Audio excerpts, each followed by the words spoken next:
네, 여러분 안녕하세요. 5월도 이제 중순을 넘어가고 있네요. 5월 16일 아침 오늘 금요일인데요. 우리 함께 또 말씀 묵상하고 오늘도 은혜로 하루를 열어가는 그런 여러분들 되시기를 기대해 봅니다. 생명의 삶 말씀 나눔 시작합니다. 네, 오늘 본문 민수기 23장 13절부터 26절인데요. 18절부터 25절까지 말씀을 읽고 같이 나눠보죠. 발람이 예언하여 이르기를 발락이여 일어나 들을지어다. 십볼의 아들이여 내게 자세히 들으라. 하나님은 사람이 아니시니 거짓말을 하지 않으시고 인생이 아니시니 후회가 없으시도다. 어찌 그 말씀하신 바를 행하지 않으시며 하신 말씀을 실행하지 않으시랴. 내가 축복할 것을 받았으니 그가 주신 복을 내가 돌이키지 않으리라. 야곱의 허물을 보지 아니하시며 이스라엘의 반역을 보지 아니하시는도다. 여호와 그들의 하나님이 그들과 함께 계시니 왕을 부르는 소리가 그 중에 있도다. 발람이 다시 발락에게 이야기를 합니다. 본문의 좀 앞부분을 보면 발락이 이번에는 발람을 이스라엘이 조금만 보이는 곳으로 데리고 가요. 그래서 이스라엘이 대단해 보이지 않게 하려고 수를 쓴 거죠. 그래서 이제 발람을 그렇게 다시 이스라엘을 저주하라고 시킵니다. 그런데 뜻대로 안 되죠. 그렇죠? 왜 그렇죠? 하나님의 뜻을 변하지 않으세요. 무슨 얘기냐면 하나님이 선택하신 백성을 하나님께서 거두지 않으셔요. 그들을 지키신다고 하나님이 약속하셨고 그들을 이끌고 가신다고 말씀하시죠. 그러니까 하나님은 막 변개하는 분이 아니다 라고 이야기를 하는 거예요. 특별히 하나님은 이스라엘의 어떠함 때문이 아니라 그분이 스스로 이스라엘의 왕으로 계시기 때문에 왕 대신 하나님이 지키시는 이스라엘은 누구도 넘볼 수 없죠. 건드릴 수 없죠. 바로 그 얘기를 하고 있는 것입니다. 이어서요. 하나님이 그들을 애굽에서 인도하여 내셨으니 그의 힘이 들소와 같도다.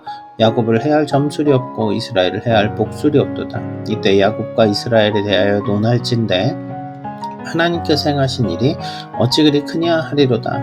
이 백성이 암사자같이 일어나고 숫사자같이 일어나서 움킨 것을 먹으며 죽인 피를 마시기 전에는 눕지 아니라 하리로다 하매 발락이 발람에게 이르되 그들을 저주하지도 말고 축복하지도 말라.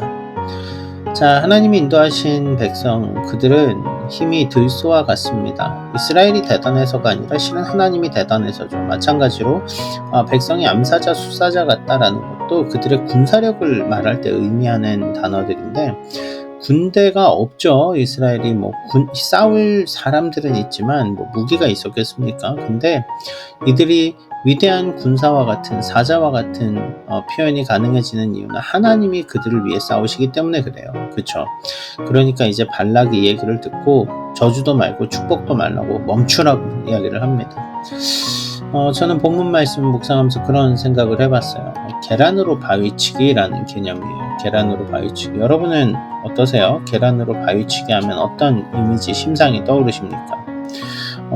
일반적으로 계란으로 바위치기다 불가능해 라고 말하기도 하지만 사람들은 그래도 계란으로 바위치기라도 우리 뭔가 좀 해봐야 되지 않을까? 이런 이야기들을 할 때 저는 좀 많이 썼던 것 같아요. 제 개인적인 이미지일 수도 있습니다.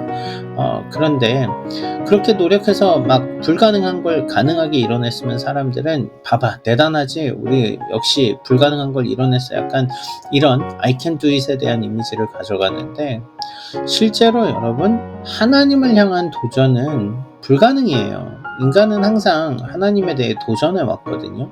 스스로 하나님의 영역을 넘어서려고 해왔지만 반대로 스스로 하나님을 떠난 인간이 스스로 살아갈 수 없는 존재가 된 거죠. 그게 바로 우리의 한계 아닐까요?